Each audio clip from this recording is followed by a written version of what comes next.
Hi friends, केमती अच्छी समस्ते। आशा करुच्ची समस्ते भलरे थिबे। मु भी भगवान को दयारे भलरे अच्छी। तो आज दिनटी आपण मन को पई सुखमय हो यह ही मु भगवान को पाखरे प्रार्थना करुच्ची।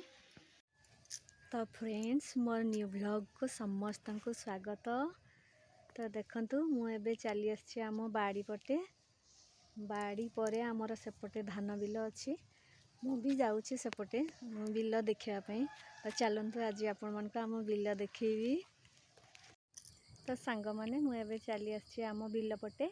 यहाँ पड़ियाटा तापर अच्छी बिलटा देखी आपण मन को आम बिल। तो आज टिके फांका थिला तेणु मु चली आसी आम बिल देखापी। तो धान तो पाची गलानी कटा हब। तो समस्ते कहती जे एते टाइम कौठू पाउच रील्स करुच।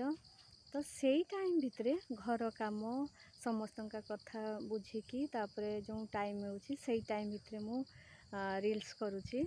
तो सेई टाइम समस्त का तो सेमती टाइम न थाए।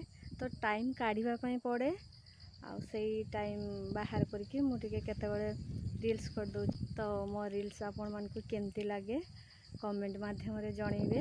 भल लागिले भी कहिबे आ जदी खराब लगे तथापि कहिबे कमेंट माध्यम रे जणैबे। तो देखंतु सांग माने हम धान बिल धान तो पाची जाइछि एबे कटा हबो। मो रील्स जदी आपण मन को भल लागि थाए तो निहाती गोटे लाइक कमेंट आ फॉलो टिके करिवे।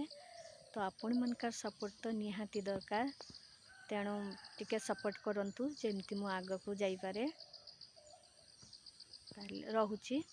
जय जगन्नाथ।